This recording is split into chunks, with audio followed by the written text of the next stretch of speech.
Hello, and welcome to DIGI-PANDA. This channel will be dedicated to everything Digimon in my life, starting in 1999 when the Digimon series first aired for me as a child. What got you into Digimon? Was it the TV series, the card game, or even the toys? There's quite a number of things I'd love to explore with this channel. This channel will start off with the newest hype for the Digimon trading card game from 2020. I've already seen some channels explore Digimon lore, but what about fan-made lore? Or the Digimon games?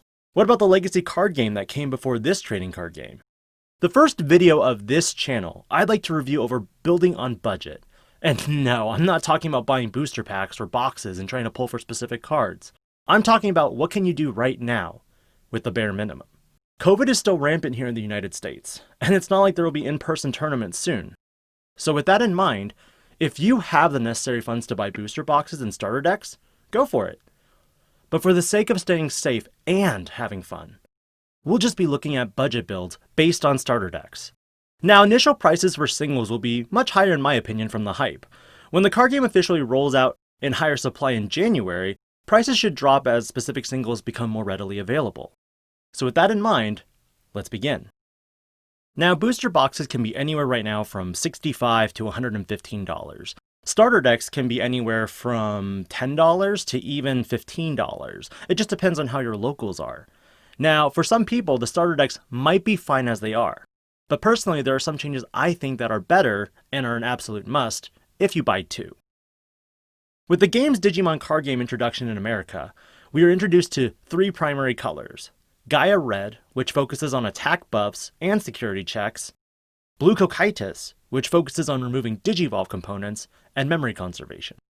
And finally, Heaven's Yellow, which focuses on attack debuffs and security recovery. Of course, these aren't all each of these colors can do. In some instances, Red has piercing. Yes, Blitzgreymon, I'm looking right at you right now.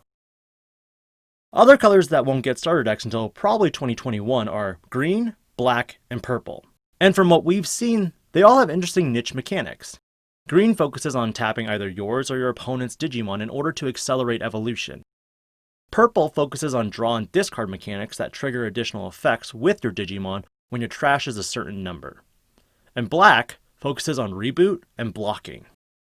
Now, we can agree that I'm not an expert at trading card games, but these are my first impressions of each color.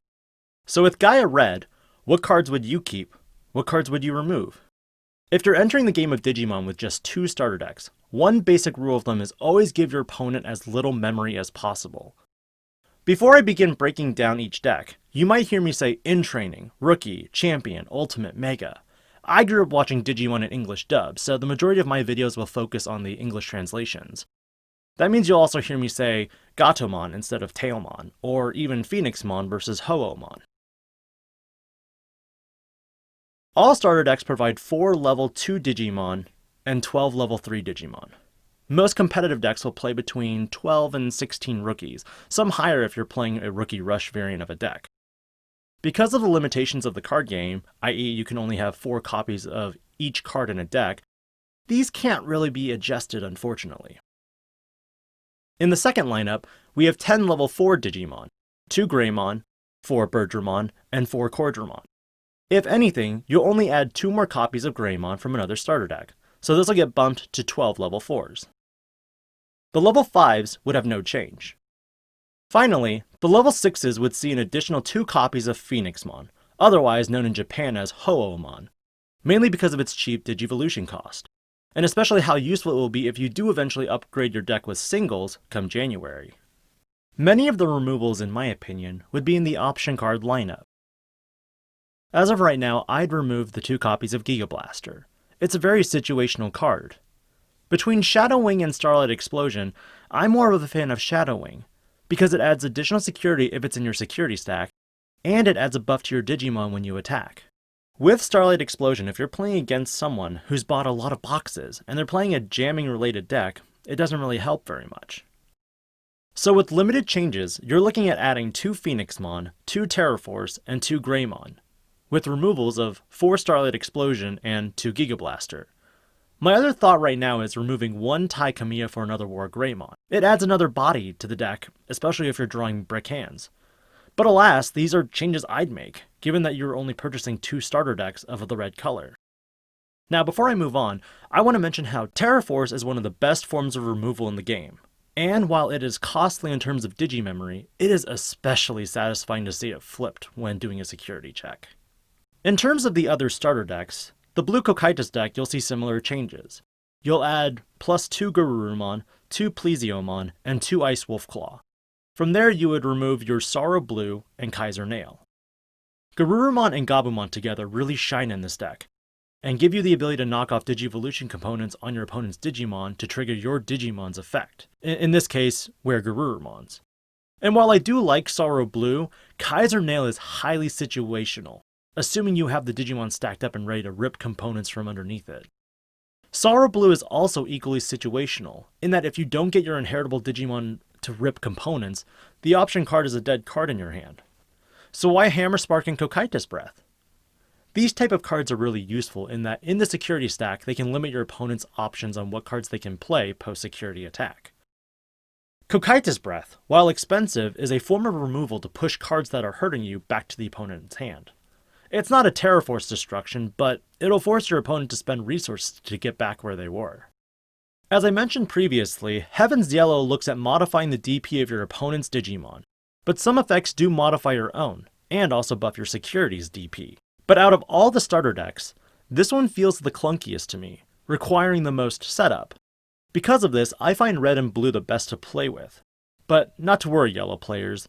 Yellow has some amazing boss cards. I'm looking at you, Shine Greymon. Otherwise, I felt that Force Seraphimon is very important. When your Magna Angemon is digivolved into Seraphimon, you get an inherited ability of -1000 and then -4000 each time you attack with it. Assuming you have 2 memory, Heaven's Charm makes it so that you get -2000, meaning you can kill most level 5 Digimon.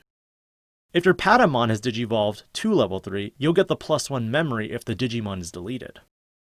Personally, I'd remove the 2 Holy Flame and 4 Heaven's Gate. These cards might help with buffing your Digimon on field and security, and reduce your opponent's number of security attacks. But I'd rather have the Digimon in the security, especially if TK is out on the board providing them a 2k DP buff. That being said, I'd add 2 Angemon, 2 Magnadramon, and 2 Seraphimon. 7 Heavens, while the quote-unquote kill card of the deck, doesn't necessarily guarantee a removal, especially if the opponent's Digimon is level 6. That about summarizes all the changes I would make to the starter decks, especially if your current budget only allows you to purchase starter decks instead of boxes. If you're interested in Digimon as much as me, feel free to subscribe to the channel and like the video.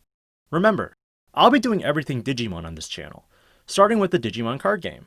Eventually, I'd love to cover legacy Digimon card games, Digimon video games, Digimon tabletop RPG, and miniature Digimon painting, and of course, my own personal lore with Digimon.